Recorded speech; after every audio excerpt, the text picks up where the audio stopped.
Hi, this is Mark from Skywagon University, and we did a Rans S21, which is what that is, versus a Carbon Cub.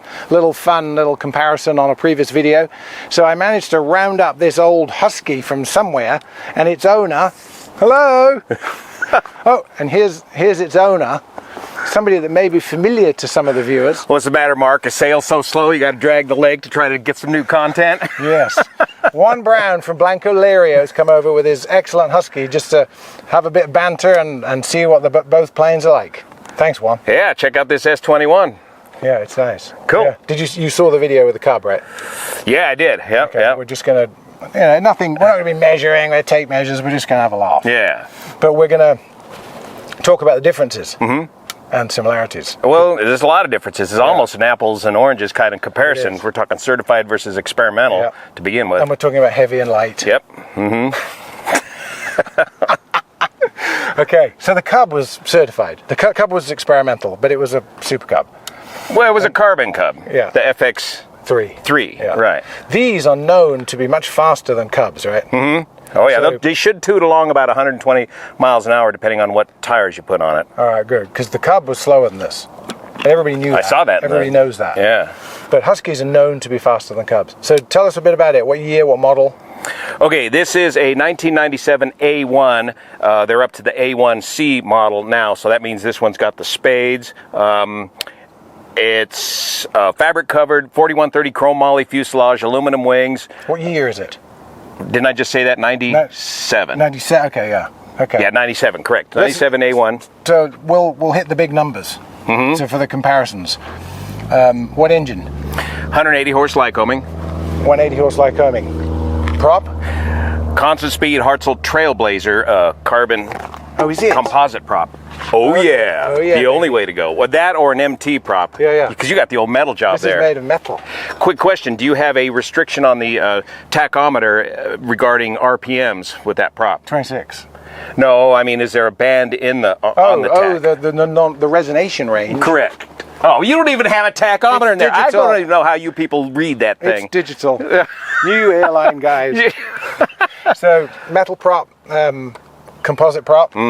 How big are the tires? These, I'm down to the 26s now, so I can get my turn of speed back. 26s. Yeah. 26 and a half. Yeah, little puffier looking. Half an inch matters. Not that much. So, okay, wingspan. That's a big one.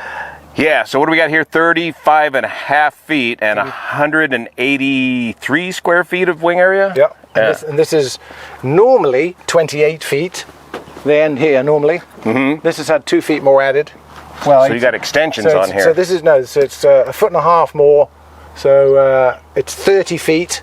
This would be 28, and it would only be 141 square feet. So you're somewhere in the 160 light. range. Right, and you're light because you're a monocoque aluminum construction using pop rivets, right? Yep. It's all metal. Experimental, yeah. So empty weight on this is about 1,000-ish, just under. 1,300 empty, heavy. But gross, mine's like 1,800. 1,800. Okay, so this can carry, if you boxed it up into a small thing and put it in the back, it'd carry itself. It would carry 900. 9 and 9 is 18. So just about carry its own weight. Well, that means if this thing weighs in at 13 and has a gross of 18, that's only, what's 3 from 8? 5? Yeah. 500 pounds of useful load. So, but I've got 50 gallons of fuel, so there's over 300 pounds of fuel in there. 50 gallons, which you don't have to carry all the time, so it doesn't have to be that heavy. So that's... And this is 33 gallons, which is, 2/3 of that. So burning about 9. Yeah, about the same. Cruise, like 120. 120. Should be 120. Yeah, 115, 120. All right. We'll find out. And it's metal in the front, fabric in the back. Yeah, it is the metal for durability, and that's the neat thing about these things is they're a good durable airplane. That's one concern I would have with the aluminum construction if you're really beating it up in the bush. But you've done 180s and 185s, and they're all aluminum, and they get beat up all the time. Some of those are 70 years old. Yeah. Seats, 2 tandem. 2 tandem. Yep. With a stick. Look, 2 seats side by side. Doors. The clamshell door on the right, a window on the left, and a baggage, a tail access. This A1 does not have a baggage door. Oh, okay, the later models have the baggage door. It's got access to the tail. Access for pilots, one door? Correct. Oh. Come on now. Two. Cabin width? No, that's where this But shines. can you fly with these doors open? Slowly. So you can go all day long with these. No, that'd be nice. Yeah. That is as wide as a 182. That's amazing. It's very roomy inside. Yeah. And it's side by side. What did you say? Something like 50? It's like 4 inches? 4 inches wide, yeah. So your side-by-side with a stick is similar to that of a Luscombe, where you got to get used to in flying the left seat, throttle in the right hand. And where's your flaps in the middle too? So you got to alternate. So it's Cessna 180 with flaps in the middle, and it's Cessna with yoke in the left, stick in the left, throttle in the middle. But you know, you can move between them. You do. Between airplanes, you don't even think about it. The complete opposite. Yeah. Left hand, right hand. Yeah. You know. Don't think about it, just fly them. Yeah. And spring steel, aluminum. Yeah, you have no rebound control either on that thing, do you? Will that thing send you to the moon on landing? It's got... Well, how many PSI? Looks like you're running a lot of PSI there. It's at about 25. Yeah. And that's just a bungee gear, all tucked up inside there, so aerodynamically very clean. But again, very little to no rebound control damping on that. So you can really bounce those things good. Do you prefer to 3.0 wheel land? It depends. Nowadays, the trend is set up for a 3-point landing and then roll it up onto the mains to keep the tail out of the brush if you're out there in the backcountry. Yeah, exactly. Yeah. I kind of wheel land. I saw some of my best 3-points are failed wheel landings. You know, I'm holding her off and she's, oh, that was good. Just leave it there. Just leave it there. But I think today, just because we're trying to go short, I want to be on the brakes. I'm going to try and 3-point it. Yeah, let's do a 3-point if we're going to do short landings. Okay. How long have you had that? This, probably 4 years now. Yeah. 300 or 400 hours on it myself.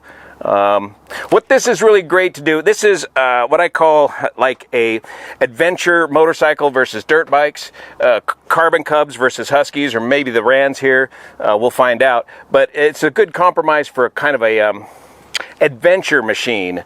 It's got the ability in the range to load up here in California and get out to Idaho in about 4 hours, and then knock around in the backcountry and have range to spare. With 50 gallons, go the whole way, direct nonstop, and get there. So, and then it's got the rugged strength of the Husky is another big advantage that a lot of the you see a lot of airline pilots flying these things over the years, and I think a lot of it has to do with its overall ruggedness and the fact that it's a certified airplane.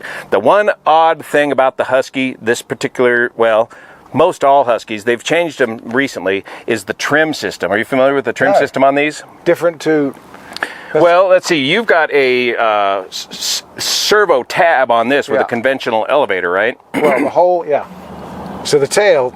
fixed horizontal, conventional elevator, trim tab, very wide, very nice control inputs. Servo tab. So, and your trim wheel is just a conventional wheel up there in the cockpit? Electric. Oh, of course. Yeah, go with the flat panel display, naturally. Yeah. Well, over here on the Husky, in order to make it so aerodynamically clean, one of the things they did was incorporate a bungee style trim system. So back here on the tail, you'll see no trim tab at all. But you'll feel the spring tension on the elevator control cables. And so that's something you really got to get used to with the Husky, is that you're constantly kind of fighting these springs, so to speak, or you constantly have to keep the aircraft in the trimmed state that you want it to be in. So if I move the trim, there's full aft. See the stick kind of stay back there like that? Yeah. That's what you want to do on your short field landings. You want to be full aft elevator trim so you're not fighting the springs. But loaded well and in cruise, is it always there? Yeah, it should be more like, right in there. Yep. It's like that in cruise though, you're never dragging. And just a little bit of wheel trim movement creates quite a bit of trim change in the aircraft. How long did it take you to get used to not battering your head on the flaps? Oh, I'm still smashing my head on the flaps. So these are a neat, inexpensive way of creating a Fowler flap design where the flaps come down and out at yeah. the same time. And this came from Call Aircraft in Idaho, the agricultural aircraft. Back in the day, some of the early pioneers of ag airplanes, they came up with this system of flaps. It was a low-wing airplane, so you wouldn't bash your head, but they incorporated it here into the Husky, and you'll see this design. But I'm glad these are on it. Yes. I've got one for sale, and I've already hit my head on it about 3 times. Okay, so let's go up, and we'll do what we did in the Cub. Nothing formal, no measurements. We're just going to line up, go, land, go, land, go, land, and we'll talk while we do it. And then after we've done a couple each, we'll come up next to each other, and we'll just go to 24 squared and see what happens. And if there's Then I want to try and pin it. If there's and do a drag race, wide open throttle after we get squared away at 24. We'll synchronize. And then goose them. And then pin it. Let's see what we got. The thing about this though is it's probably going to be an endlessly boring video, neck and neck the whole way out. Well, we'll figure that out pretty quick. These are fast, relatively. Yes. All right. So speaking of head bashers, there's another opportunity to get scalped, and that's these things. They're called spades on the ailerons, and that helps aerodynamically improve the control throw on the feel of the controls. Yeah, hits that. Yep, and helps push the aileron in the direction that you want to move it to. But the A1Bs don't have it, right? That's right. They changed the wings and got a shorter aileron with a larger freeze type configuration inside of here and a longer flap. Is it a heavier aileron feel? I don't know. I haven't flown it.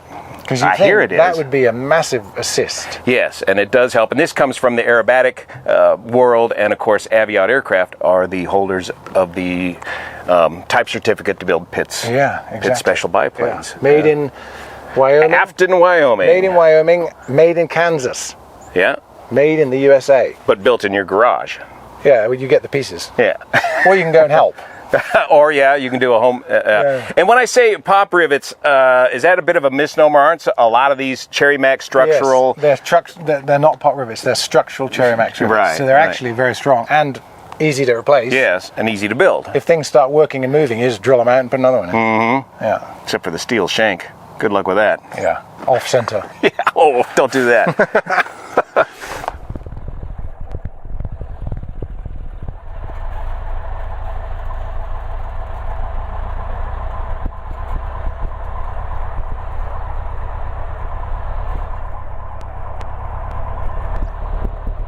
We'll take it to the top of the line here. Right to there.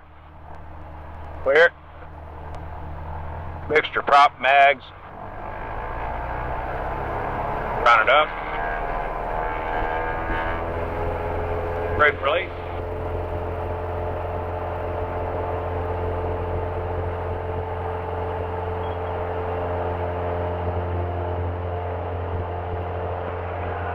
Takeoff.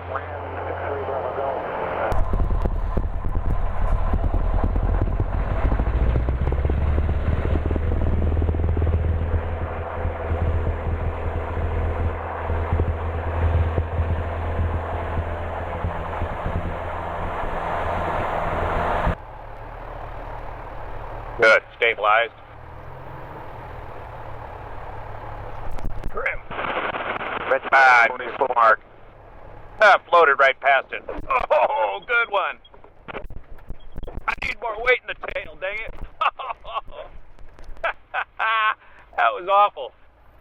I need about 50 pounds of weight in the tail. Placerville traffic, Husky November 4, Quebec Romeo. Clear 23, Placerville.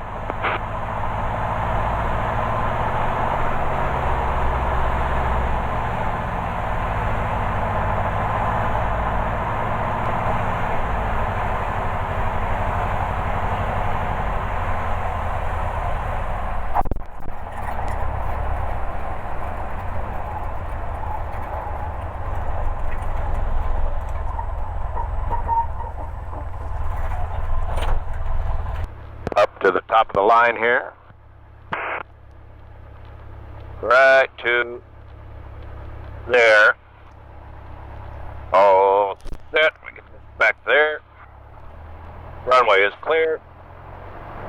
Temperatures and pressures look good.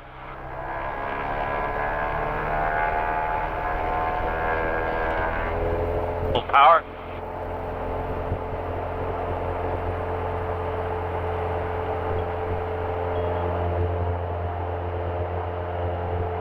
Accelerate, ground check. Power coming back.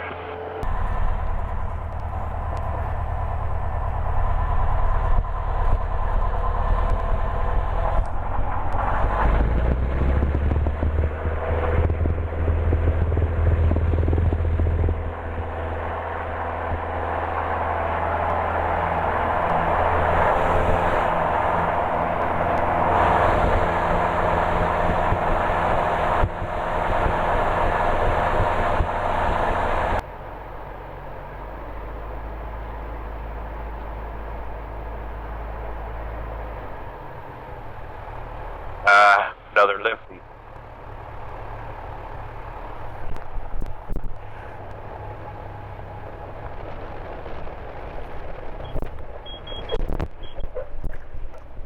That's better. A1. Yeah. Come on in. I don't have enough gas for the rest of it. Okay.